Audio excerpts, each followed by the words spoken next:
శ్రీ మహాగణాధిపతయే నమః. శ్రీ మహాసరస్వత్యై నమః. శ్రీ గురుభ్యో నమః. 2026వ సంవత్సరంలో సంవత్సర గోచార ఫలితము ఎలా ఉన్నది అనే విషయాన్ని మనం తెలుసుకుందాం.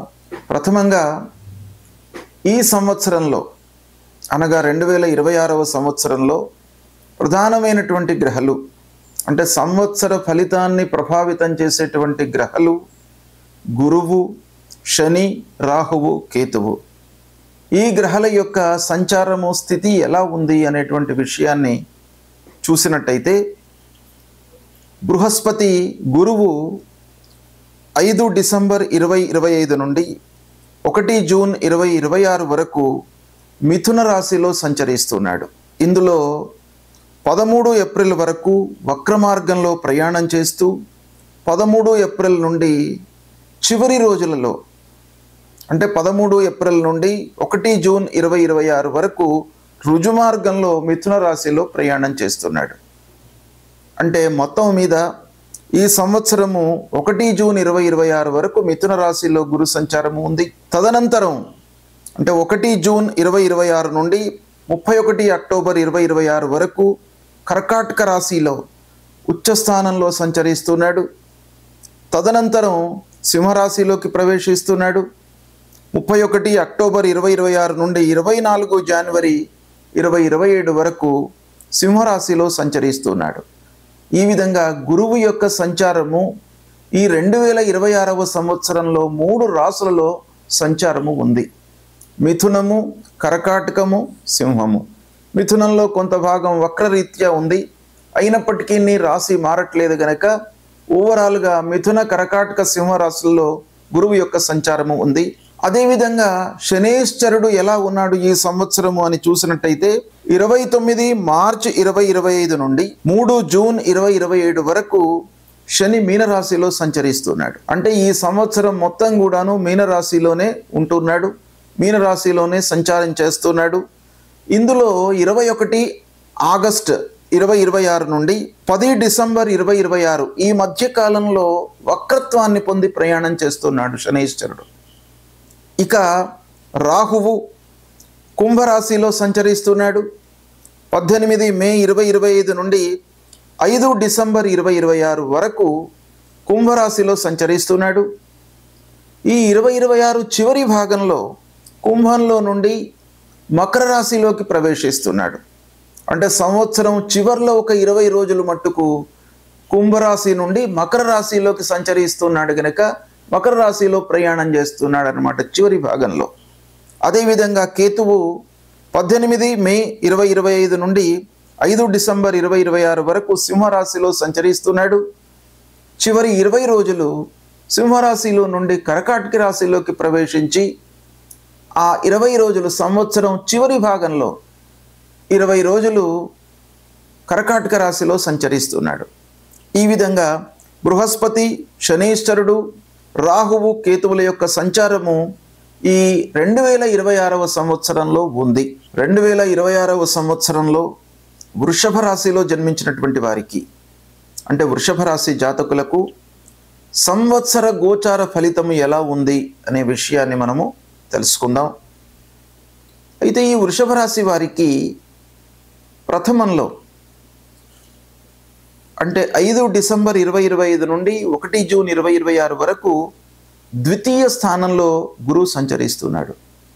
అంటే ధనస్థానం, శుభస్థానంలో సంచరిస్తున్నాడు. ఈ కాలము బాగా కలిసి వస్తుంది. ఇక తదనంతరం 3వ స్థానంలోకి ప్రవేశిస్తున్నాడు. 3వ స్థానంలో 1 జూన్ నుండి 31 అక్టోబర్ వరకు ఉంటున్నాడు. 31 అక్టోబర్ నుండి 24 జనవరి 2027 వరకు 4వ స్థానంలో ఉంటున్నాడు. అంటే వృషభ రాశి వారికి ఈ సంవత్సరము ప్రారంభం నుండి దాదాపు మే ఎండింగ్ వరకు అంటే జూన్ 1వ తారీఖు నాడు మారుతున్నాడు గనక మే ఎండింగ్ వరకు కూడాను 2వ స్థానంలో గురువు యొక్క సంచారము చాలా అనుకూలంగా ఉంది. తద్వారా ఏమవుతుంది, ఎలాంటి ఫలితాలు ఇవ్వబోతున్నాడు మనం కంబైన్డ్గా చూసినట్టయితే 2, 3, 4 స్థానాలలో సంచరిస్తున్నాడు. 2, 3, 4 స్థానాల సంచారం మూలకంగా కుటుంబంలో మీకు చాలా సంతృప్తి కలుగుతుంది. అంటే కుటుంబ పెద్దలతో మీకు అన్యోన్యత ఉంటుంది. అందరి యొక్క అనుగ్రహము, సపోర్ట్ అనేటువంటిది లభిస్తుంది. భార్య, పిల్లలు, కుటుంబ పెద్దలు అంటే తల్లిదండ్రులు, మీకంటే కూడాను సోదరులు, వీళ్ళందరి యొక్క అనుకూలత మీకు ఈ 2వ స్థానంలో సంచరిస్తున్నటువంటి సమయంలో మీరు పొందుతారు.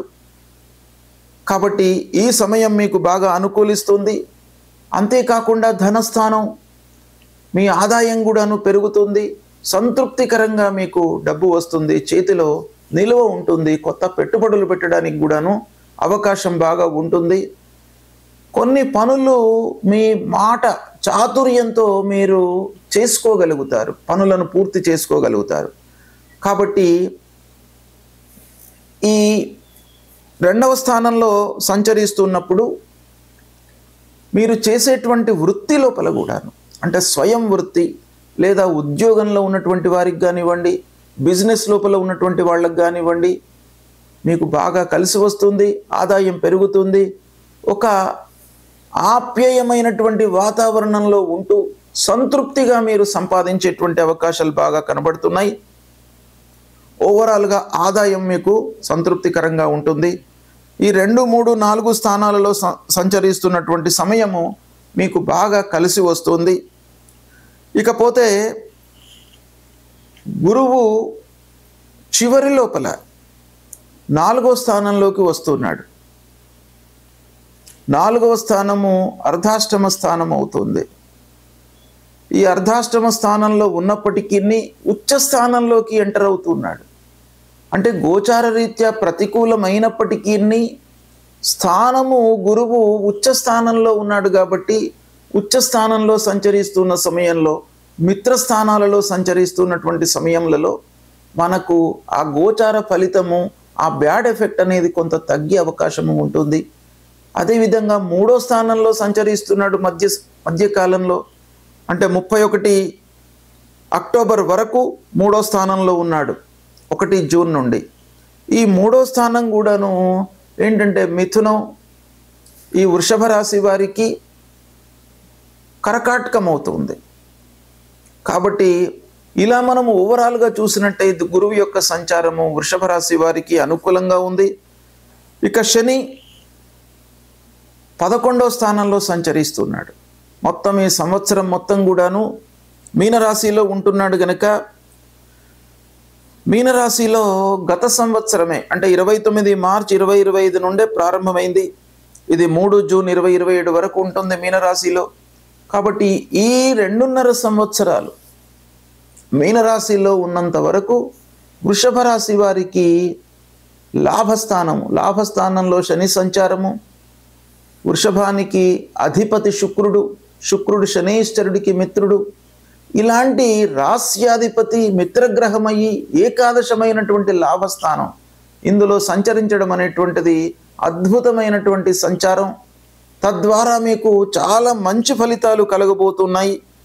అంటే మీరు చేసేటువంటి వృత్తిపరంగా లాభాలను మీరు ఆర్జిస్తారు. వ్యాపారస్తులకు కూడా ఇది చాలా అనుకూలమైనటువంటి సమయం. ఇక ఉద్యోగస్తులకు వాళ్ళు చేసేటువంటి పని లోపల సంతృప్తి కలుగుతుంది. అన్ని రంగాలలో కూడాను ఒక ప్రోగ్రెస్ అనేటువంటిది కనబడుతుంది ఈ సమయం లోపల. అంటే శని మూలకంగా మీకు గ్రాడ్యువల్గా స్టెప్ బై స్టెప్ మీరు ఒక ఉన్నతమైనటువంటి స్థానానికి ప్రోగ్రెస్ను పొందుతూ మీరు ముందుకు వెళ్ళేటువంటి అవకాశం బాగా కనబడుతుంది. ఓవరాల్గా లాభస్థానము కనుక మీరు అనుకున్నవి జరుగుతాయి. అయితే కొంత ఎఫర్ట్స్ మట్టుకు అవసరం. కొంత ఎఫర్ట్స్ పెట్టినట్టయితే మీరు ఆ శని మూలకంగా అద్భుతాలను సాధించి ఫలాలను పొందేటువంటి అవకాశము గోచరిస్తుంది. ఇక రాహువు 18 మే 2025 నుండి 5 డిసెంబర్ 2026 వరకు కుంభరాశిలో ఉన్నాడు గనక కుంభరాశి వృషభ రాశి జాతకులకు దశమ స్థానం అవుతుంది. దశమ స్థానంలో రాహు మూలకంగా కొంత మీకు ఇబ్బందులు ఉంటాయి. అంటే రాహువు ఒక పక్కన దశమ స్థానంలో ఉన్నప్పుడు మనం చేసేటువంటి పని లోపల ఇండైరెక్ట్గా ఒక ప్రెషర్ అనేటువంటిది ఉత్పన్నమవుతుంది. అంటే తప్పని పరిస్థితిలో కొన్ని పనులు చేయవలసి వస్తాయి. అంటే వృత్తి పైన ఇండైరెక్ట్గా మనకు ప్రభావం చూపిస్తాడు. అంటే శని బాగా ఉన్నాడు కాబట్టి ఫైనల్గా మీకు లాభం చేకూరుతుంది. అయినప్పటికీ ఈ వృషభ రాశి జాతకులకు దశమ స్థానం అంటే వృత్తిపరంగా మీరు కొంత ఎఫర్ట్స్ పెట్టవలసి వస్తుంది, శ్రమాధికమవుతుంది. ఉద్యోగస్తులకు ఆఫీసులో పని భారం పెరుగుతుంది. తద్వారా అప్పుడప్పుడు అనవసరమైనటువంటి ఆలోచనలు కూడాను మనసులోకి వచ్చేటువంటి అవకాశాలు మెండుగా కనబడుతున్నాయి. ఓవరాల్గా మీరు ప్రొఫెషన్ పైన బాగా దృష్టి పెట్టాలి. అంటే ఏదో అన్యాపదేశంగా పనులు చేసినట్టయితే కొన్ని ఇబ్బందులను ఎదుర్కొనే అవకాశం ఉంది అనేటువంటిది ఇక్కడ మనకు ఈ దశమ స్థానంలో రాహు సంచారం మూలకంగా తెలుస్తుంది. ఇక కేతువు ఇదే సమయంలో 4వ స్థానంలో సంచరిస్తున్నాడు. 4వ స్థానము గృహము, సంతోషము, వీటికి సంబంధించినటువంటి విషయాలపై ప్రభావాన్ని చూపిస్తాడు. గోచార రీత్యా 4వ స్థానము ప్రతికూలమైనటువంటి స్థానం గనక ఇంటిలో మీరు అనవసరమైనటువంటి చర్చలకు తావివ్వకుండా కొంత జాగ్రత్తలు తీసుకోండి. పిల్లల విషయంలో మంచి నిర్ణయాలు తీసుకోండి. మీకు సుఖ సౌఖ్యాలకు అనుకూలంగా ఉండేటట్టుగా సమయాన్ని మీరు ఏర్పాటు చేసుకోండి. ఇకపోతే 4వ స్థానంలో కేతువు ప్రతికూలం గనుక ఇంటి వాతావరణం కొంత అస్థిరతగా ఉండేటువంటి అవకాశాలు ఉన్నాయి. మీరు ఏమాత్రం ఓవర్లుక్ చేసి అనవసరమైనటువంటి చర్చలు ముందుకు తీసుకువస్తే అస్థిరత, గొడవలు, మనోవేదన, తర్వాత పిల్లలు, భార్య, కుటుంబ పెద్దల మధ్యన అస్థిరత చోటు చేసుకోవడము, తద్వారా మానసిక ఇబ్బందులు ఇలాంటివి కలిగేటువంటి అవకాశాలు ఉంటాయి. కాబట్టి దాన్ని కొంత కట్ డౌన్ చేసుకోవడానికి మీరు జాగ్రత్తలు తీసుకోండి. ఈ అస్థిరతను నుండి మీరు దూరమైనట్టయితే మిగతా గ్రహాల మూలకంగా కలిగేటువంటి ఫలితాలు మీకు అనుకూలంగా ఉంటాయి. అయితే గురు, శని, రాహువు, కేతువు ఈ ప్రధానమైనటువంటి గ్రహాల యొక్క స్థితిని ఓవరాల్గా మనం చూసినట్టయితే ఈ వృషభ రాశి వారికి ఉద్యోగం బాగా ఉంటుంది. అంటే ఈ 2026లో ఉద్యోగం లభించేటువంటి అవకాశాలు ఉన్నాయి. ఆల్రెడీ ఉద్యోగంలో ఉన్నటువంటి వాళ్ళు కూడాను ఉద్యోగంలో మీరు సంతృప్తిగా ఉంటారు. కొత్త ఉద్యోగం మీకు అందేటువంటి అవకాశాలు ఉన్నాయి. హైయప్స్తో కూడాను మీరు అనుకూలత ఏర్పడుతుంది. ఇక వ్యాపారంలో ఉన్నటువంటి వారికి వ్యాపారంలో మార్పులు కనబడుతున్నాయి. అంటే కొత్త వ్యాపారాన్ని మీరు టేకప్ చేసేటువంటి అవకాశాలు ఉన్నాయి. కొత్త లావాదేవీలు, ఒప్పందాలను చేసుకునేటువంటి అవకాశాలు బాగా కనబడుతున్నాయి. ఆర్థికంగా మీకు బాగా అనుకూలమైనటువంటి సంవత్సరం, ఆర్థిక శ్రేయస్సు కనబడుతుంది మొత్తం మీద ఈ సంవత్సరం లోపల.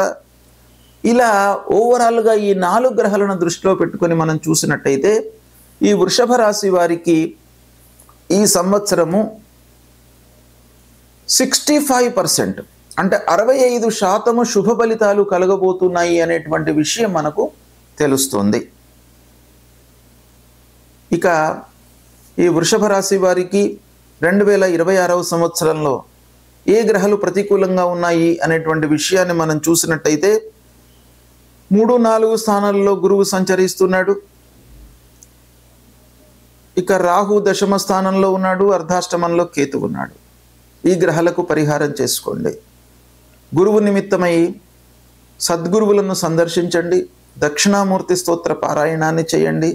దత్తాత్రేయ స్వామి దేవాలయానికి వెళ్ళండి. దత్తాత్రేయ స్వామి యొక్క అనుగ్రహాన్ని పొందినట్టయితే మీకు ఆ గురుగ్రహము శాంతించి శుభ ఫలితాలను ఇచ్చేటువంటి అవకాశాలు ఉంటాయి. అదేవిధంగా రాహు, కేతువులు కూడాను కొంత ప్రతికూలంగా ఉన్నారు. ఉద్యోగము, మానసిక స్థితి, అనవసరమైనటువంటి ఆలోచనలు, పని భారం పెరగడము ఇలాంటి వాటిపైన ఈ రాహుకేతుల యొక్క ప్రభావం ఉంటుంది కనుక దీన్ని తగ్గించుకోవడానికి అమ్మవారి దేవాలయానికి వెళ్ళండి. విఘ్నేశ్వర స్వామిని పూజించండి. అమ్మవారి దేవాలయానికి ప్రతినిత్యం కూడాను వెళ్ళండి. లేదా దుర్గా సప్తశ్లోకి అనేటువంటిది ఉంటుంది, దీన్ని ప్రతినిత్యం కూడాను పారాయణం చేసుకోండి.